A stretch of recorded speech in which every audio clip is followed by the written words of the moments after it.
Man, this is an exciting moment. Um, it's late. I don't know if you can see it in the video. It's dang near 10 o'clock, which is fine. That's not me whining at all. I'm still on the fence about this Gehl. When it's working, this thing is wonderful. And she still needs some love.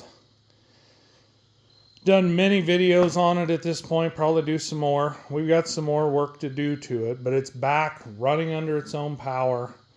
You know, these projects like this, it amazes me that they're just never as simple, even after 20 plus years of, and I'm not a heavy equipment mechanic, but after 20 years of being a mechanic, you know, the perception is you got a problem, you put a part on there and you fix it. And sometimes that's the case. But very far and few in between is that the case. So we have done the wheel motor, which would be on this side of the equipment. That was a war.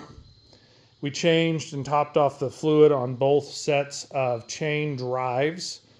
And when I got it back together, I didn't shoot a video on it, so you have to take my word for it.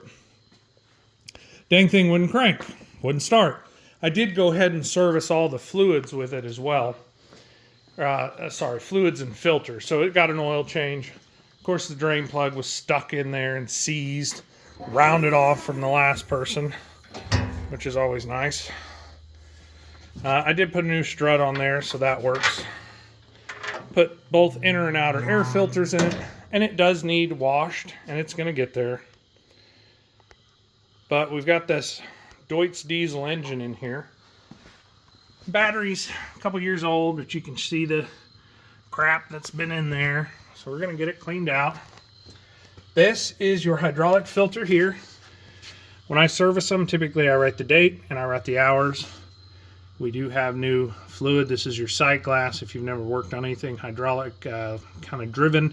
This side is your hydraulic cylinder. This side's for your go-go diesel juice. Got it together. Darn thing wouldn't hardly run. It ran like crap. That is your oil filter here. And vertical, it's hard to see, is your fuel filter.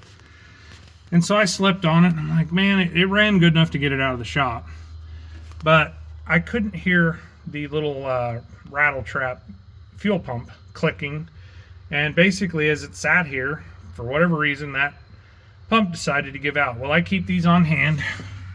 So I had one, thankfully. This is for the aftermarket block heater. I'm sure this is great video quality, but I just don't want to get that thing stuck anywhere.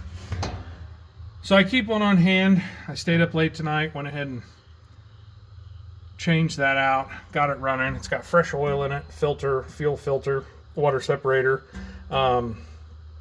Dyson filters is what I ordered. They had a kit for this, which was nice. There's some wiring that needs cleaned up. I absolutely despise folks that use wire nuts on automotive or equipment applications. So I do have some more work to do, but we're doing the maintenance.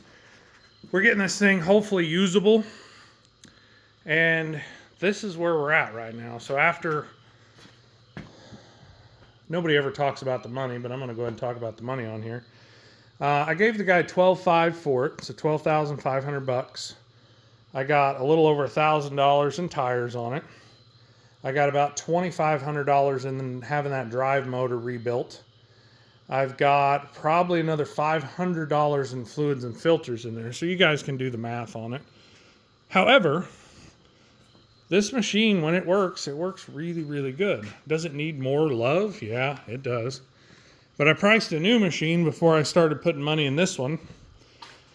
And they're anywhere from $50,000 on up to a tracked unit, which is what I'd like to work towards, at $75,000. So when I think about the money part of it, yeah, I put in a lot of extra wrench time and work and whatnot, but I guarantee if I go to sell this thing, I'm going to get that back out of it. So it's kind of a savings account for me at this point. But any of you out there working on equipment, owning equipment, trying to keep your own equipment running, definitely leave me a comment. It does help if you like equipment repair or just education. This is something that I really looked for on this piece of equipment before I bought it, and I didn't find a lot of it. Hit the like button, subscribe, let me know what you think. If you know some things about these that I don't, let me know. But we're going to keep making some videos on it and see where this thing goes. Hope this helps somebody out there.